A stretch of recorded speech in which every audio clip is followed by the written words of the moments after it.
You've started your own lab and you founded another center. Why do you think there's so much interest in this? What does society want from this?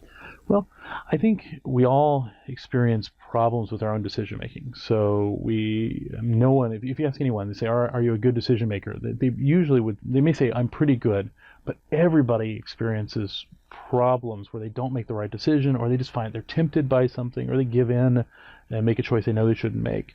And so understanding how we can make better decisions is something that has great personal relevance to people.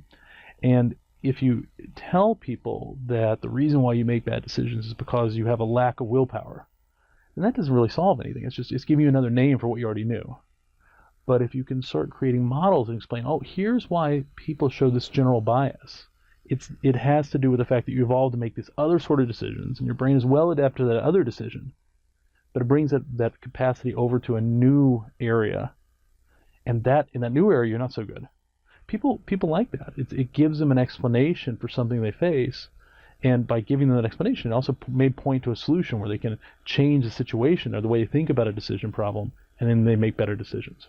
So, if you will, that we have a toolkit, and we were born with that toolkit. We add things to that toolkit, but problems happen when we try to apply the wrong tool to the wrong situation. Right, and my view is close to this. This is sometimes called an adaptive decision-making viewpoint, where an adaptive or a good decision maker is somebody who changes their approach. They adapt to different situations, as if a carpenter who has a whole host of tools in her toolbox and she can reach in and pull out the right one at any point in time.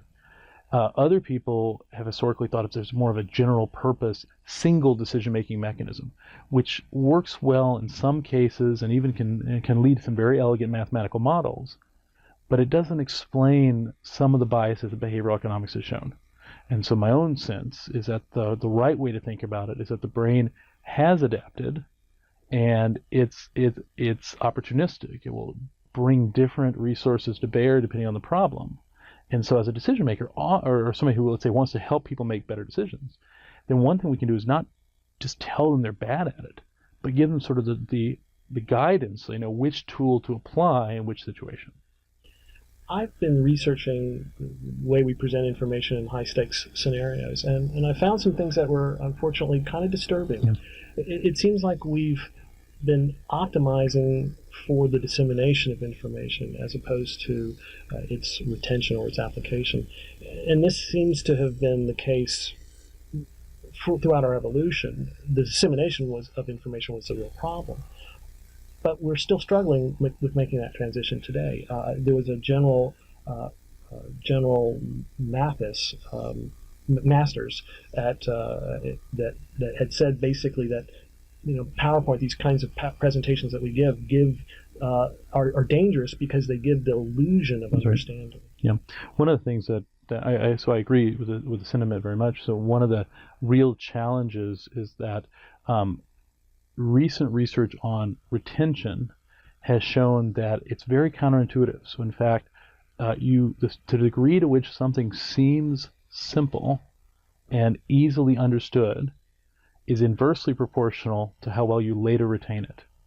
So if something seems completely in line with your expectations, if it makes sense in every way, then what your brain is doing is basically signing off, saying, this makes sense, I don't need to remember. There's nothing surprising. And if something is surprising, if it's challenging, if it's difficult, if it forces you to have the sense you're working at understanding it, that turns out to be much better for retention. So I see this as sort of one of the many examples where our intuitions about how we work don't necessarily map on to what's the later adaptive behavior. And so one of their hopes is those of us who do this sort of research is that as we teach people a little more, as we discover more and we teach people a little more about how the brain works, we may be able to give people tools that allow them to overcome those intuitions.